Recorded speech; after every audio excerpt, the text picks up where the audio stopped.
Sumunod kayo sa akin at kayo aking gagawing katambal ko sa tungkulin.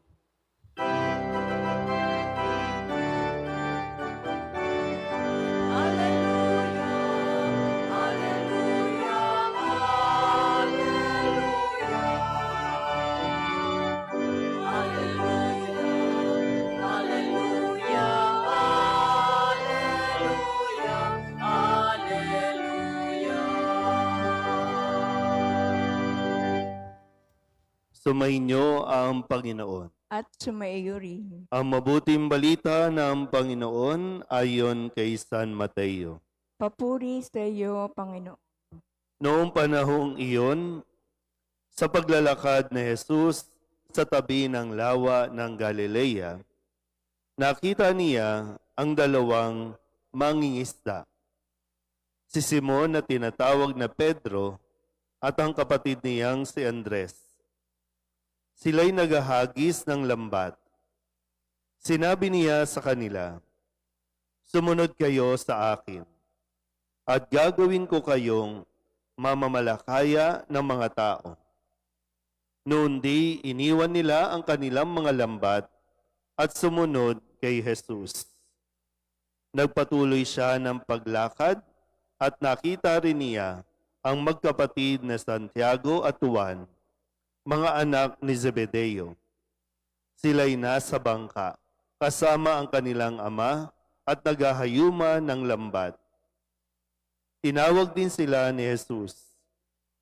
Agad nilang iniwan ang bangka at ang kanilang ama at sumunod kay Jesus.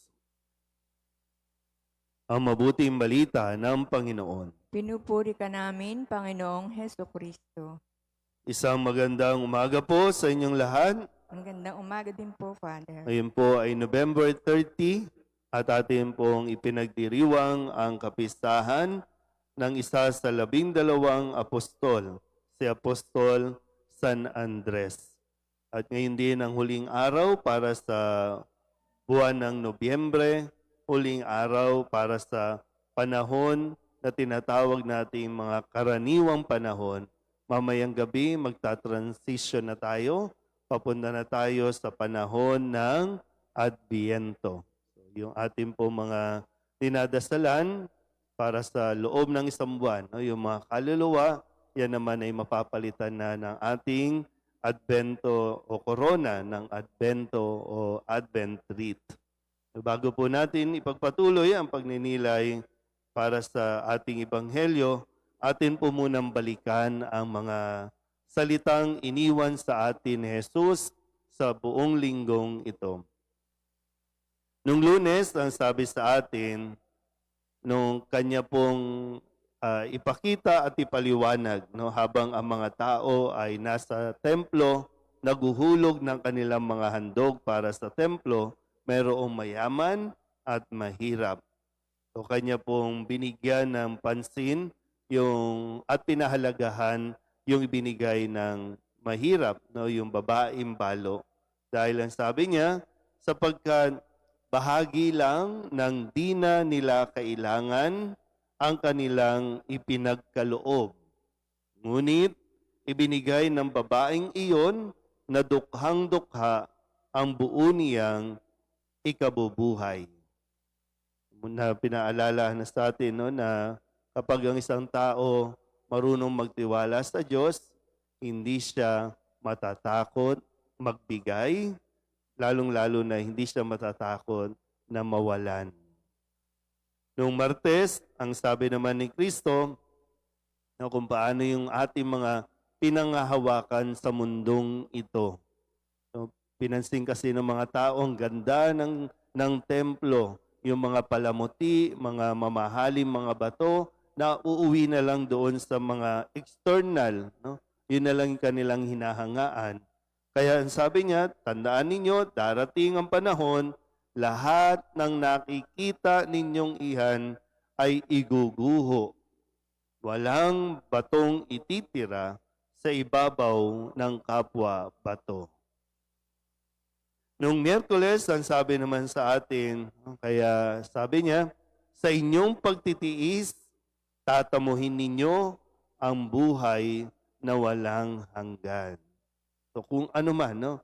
Sakit, kawalan ng pera, kawalan ng kasama sa buhay, mga responsibilidad, pagtiisan natin ito hanggang sa dulo. Kasi kapag, di ba po, kapag ang isang tao ayaw na magtiis, kanino kakapit? Sa tao. Kanino kakapit? Sa mga bagay sa mundong ito.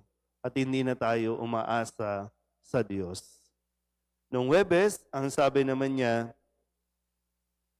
matapos na iliwanag, no, yung mga chaotic events, no, na mangyayari bago dumating ang anak ng tao, sabi niya, kapag nagsimula na mangyari ang mga bagay na ito, magalak kayo.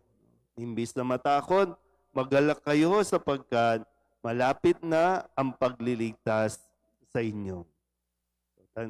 Tandaan po natin ulit, no? Mga kaguluhan, and then darating ang Diyos. Darating si Jesus. Hindi dumating si Jesus, kaya nagkagulo. Kundi may kaguluhan, kaya darating si Jesus. Kahapon, ang paalala naman sa atin, mawawala ang langit at ang lupa, ngunit ang salita ko'y hindi magkakabula, hindi mababago, hindi mababawasan, mananatili. Ang salita ang mananatili. At matutunghayan din natin ano ba itong salitang ito, no, sa mga susunod na araw. Dahil ang salita at si Jesus ay isa. Ang salita na nagkatawang tao. At ngayon, sa pagdiriwang natin ng kapistahan ni Apostol San Andres, ang sabi niya, no, na kanyang tinawag, no, ni Jesus ang magkapatid at yung parang unang apat na alagad. At agad nilang iniwan ang bangka at ang kanilang ama at sumunod kay Jesus. Isa lamang po, no, sa San Andres na nanatili, iniwan ang lahat ng mga kinakapitan ng tao, ang kanilang hanap buhay, kanilang pinagkakakitaan, maging ang kanilang buhay ay iniwan nila sa pagsunod kay Jesus. Sa pag-iwan ni Andres ng dating buhay, mula nga sa pangingisda, kung saan lamang dagat ang kanyang hinuhuli, matapos siyang tumugon kay Jesus, siya ngayon ay mangingisda ng mga tao, no? Mamamalakaya ng mga tao. At pumunta sa iba't ibang lugar kung saan doon din niya pinagtiisan ng labis ang pagpapahirap sa kanya. Pero ngayon ay ipinagdiriwang natin ang kanyang tagumpay. Dahil sa kanyang pananampalataya, nanatili siya kay Kristo.